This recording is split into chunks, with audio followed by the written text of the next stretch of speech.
Hi, I'm Amanda Ferguson, a nutritionist with the WA School Canteen Association. This video has been developed to help parents and carers provide healthy choices for their children while at school. If you are new to the school system, perhaps a kindy or pre-primary parent, you probably don't need to know that over the course of your child's life you could pack well over 2,500 lunch boxes. And this might seem like a really daunting task. What we're here to help you with is to pack a cost-friendly, stress-free, but most importantly healthy lunchbox for your child. Packing healthy choices from an early age builds some really good lifelong eating habits. And we also know that for children to learn well, they need to eat well. It's really important for kindergarten children to eat a really healthy and balanced lunch at school to give them lots of energy for the day and to keep them focused so they can learn. The Department of Education's Healthy Food and Drink policy is a whole school approach to healthy eating. So it covers the classroom, the sports ground and the canteen. What this means is that teachers are encouraged to use non-food-based rewards when rewarding children for good behaviour, so not using lollies and chocolates and confectionery. It means that when your children go to purchase food from the school canteen, they can choose healthy choices. And it means that for events that are held within the school grounds, like a sports carnival for example, children are provided with healthy choices as well. What the policy doesn't cover is food that's brought from home.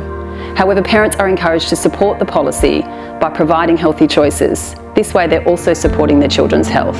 You might question why there is a policy that supports healthy eating at school. We know that most children do consume enough fruit on every given day, but alarmingly, only 5% of children consume enough vegetables. We also know that fruits and vegetables are vital for growing bodies. They're packed with vitamins, minerals and fibre. The Healthy Food and Drink policy is based on the Australian Guide to Healthy Eating. It recommends that children should be consuming food from each of the 5 food groups every day. These are breads and cereals, vegetables and legumes, fruit, milk, yogurt, cheese and alternatives, lean meats, poultry, fish and eggs. The guide also recommends drinking mostly water. At the bottom of the guide you'll notice the discretionary items. They're often called sometimes or extra foods. These foods should be limited and shouldn't make their way into lunchboxes either. The Healthy Food and Drink policy uses a traffic light system of categorising foods. This is an easy system for parents to use as well. It's broken up into green, amber and red. Pack the lunchboxes with lots of green choices. These are foods that are least packaged, will obviously be more cost effective and provide all the nutritional needs for your children. Limit the amount of amber foods, just like they do on a school canteen menu. These foods do have some nutritional value, but need to be limited in either their frequency or their portion size. So for example, if you're packing your child a fruit muffin, make sure it's small. Red foods are what we call off the menu on school canteens. Often these are pre-packaged items like chips and confectionery, sweet biscuits, savoury packets of biscuits. They provide very little nutritional value. When packing your child's lunchbox, another handy tool is our ABCD method. If you use this, it'll mean that you're packing foods from all of the food groups and most are green healthy choices. For example, in section A, this is your breads and cereals. It's important to pack something from this group every day, but it doesn't have to be a sandwich. If your child only wants crackers, that's fine. If they only want to have a Vegemite sandwich every day, that's fine. Just try to choose something that's wholemeal or whole grain if you can. Packing pasta salad or even noodles is also another great option. It is important to pack fruits and vegetables every single day. It doesn't always have to be fresh, you can use tinned, just make sure you choose those that are packed in natural juice and not in syrup. You'll also find that children are more likely to eat vegetables if they're not cooked, so packing things like snow peas or sugar snap peas or cherry tomatoes is a really good option as well. Section C covers dairy and protein. We know that these are both important for children for growing bodies and for strong bones. Choose things like reduced fat cheese cubes or even slices, yogurt tubs, yogurt tubes, perhaps tins of tuna or even a boiled egg. Section D is about snacks. This is the one question that we get asked a lot. How can I provide my children with some healthy snacks? And there's a couple of bits of advice that I always give to new parents.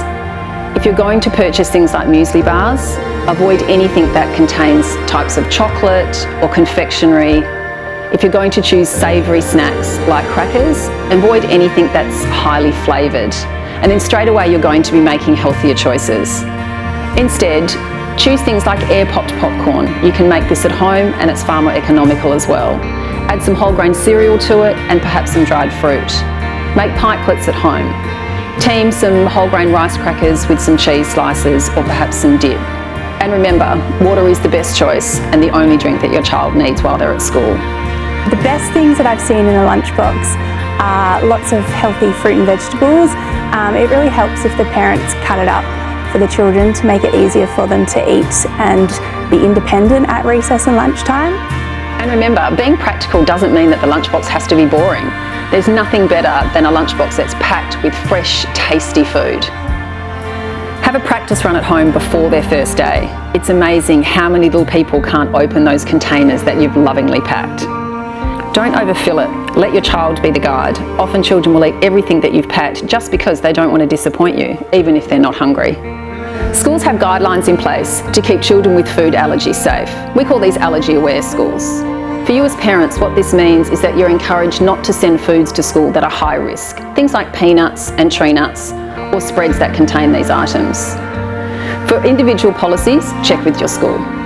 Canteens also have procedures in place, so parents can be comforted in the knowledge that your children, if they have an allergy, can still order from the canteen. Check with your canteen supervisor about this. Use a cooler bag and an ice brick to keep food safe and fresh. And remember, in the peak of summer, try not to send high-risk foods like rice or meats. For more information, as well as recipes and other tips, see the Packed with Goodness booklet. If you've not received a copy already, ask the coordinator at your school. If you'd like some healthy recipes, head to the WA School Canteen Association's website. Our top 5 take-home tips are: always pack fruits and vegetables, no matter what. Try to avoid as much pre-packaged food as you can. Keep it really simple. Try to remember that now is the time to build some good lifelong eating habits. And lastly, but most importantly, good nutrition can mean great learning outcomes.